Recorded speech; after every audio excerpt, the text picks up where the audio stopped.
जमीन पर कब्जा पोजेशन साबित करने के लिए कौन कौन से कागजात सबसे भरोसेमंद माने जाते हैं, किन हालात में कौन सा दस्तावेज काम आता है और इन्हें कैसे प्राप्त बनवाया जा सकता है। मैं पहले वो 3 कागजात बताऊंगा जो सामान्यतः एक साथ रखे जाएं तो कब्जे का मजबूत सबूत बनते हैं, फिर वैकल्पिक दस्तावेज और कानूनी नुअंस भी दे दूंगा। 1. आमतौर पर मान्य 3 दस्तावेज, मोस्ट कॉमन ट्रायड। ये 3 दस्तावेज मिलकर जमीन पर आपका वास्तविक कब्जा और मालिकाना हक दोनों या कम से कम कब्जे का ठोस सबूत देते हैं। 1. रजिस्टर्ड सेल डीड, अविक्रय पत्र। रजिस्टर्ड सेल डीड, अबा कन्वेयंस डीड क्या बताता है? संपत्ति का मालिक कौन है, अधिकार का सबसे मजबूत लेखा, किसे जारी करता है, नोटरी रजिस्ट्रिंग कार्यालय में रजिस्टर्ड। क्यों जरूरी? अगर बिक्री लेनदेन हुआ है तो बिना रजिस्ट्रेशन वाला दस्तावेज कमजोर माना जाता है। 2. म्यूटेशन खतावनी, जमाबंदी, आरटीसी पट्टा 7/12 या आरटीसी म्यूटेशन खता, जमाबंदी पत्ता 7/12, आरटीसी राज्यानुसार नाम अलग। क्या बताता है? राजस्व रिकॉर्ड पर आपका नाम दर्ज है या जमीन किसके रिकॉर्ड में है, किसे जारी करता है, तहसील, रेवेन्यू विभाग, पंचायत कार्यालय। क्यों जरूरी? खेती, राजस्व और स्थानीय प्रशासनिक कामों में प्राथमिक दस्तावेज, बैंकों, सरकारी विभाग इसे गंभीरता से लेते हैं।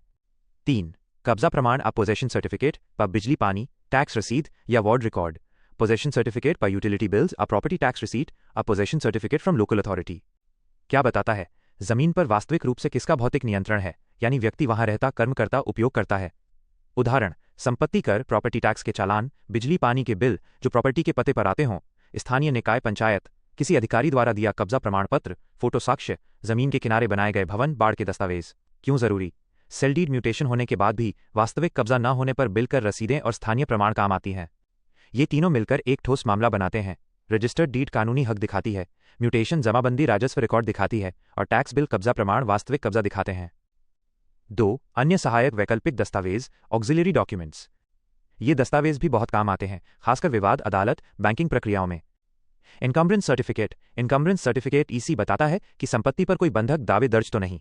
बैंक ऋण के लिए जरूरी। खसरा खाता नक्शा by survey number by plot map, खसरा by plot map by survey map, जमीन की सीमा और विवरण। बिल्डिंग प्लान, अमान नकाशा, अप्रूव्ड मैप, अ प्लान अगर सर्कुलेट निर्माण हुआ है। गवाहों के हल्फनामे, फोटो वीडियो, पुरानी रसीदें, एफिडाविट्स, फोटोज, पास्ट रिसीट्स, कब्जे के निरंतर प्रयोग का प्रमाण। बैंक लोन दस्तावेज बाई ठेकेदार के रसीद विवरण, यदि किसी ने सुधार निर्माण कराया हो। Sale agreement, agreement to sale, विक्रय से पहले का करार, लेकिन यह अकेला मजबूत नहीं माना जाता जब तक रजिस्टर्ड डीड न हो। 3. राज्यानुसार नाम और छोटे अंतर। भारत में दस्तावेजों के नाम और महत्ता में राज्यानुसार बदलाव होता है। महाराष्ट्र किसी हिस्से में 7/12 एक्सट्रैक्ट और आरटीसी रिकॉर्ड ऑफ राइट्स महत्वपूर्ण। उत्तर भारत के कई इलाकों में खतौनी बाय जमाबंदी शब्द ज्यादा चलता है। नगर, नगर पंचायत में खाता, खता और प्रॉपर्टी टैक्स रसीदें अहम होती हैं। अर्थात राज्य विशेष नियम देखें। यदि आप बताएं कि आपकी जमीन किस राज्य जिला में है तो मैं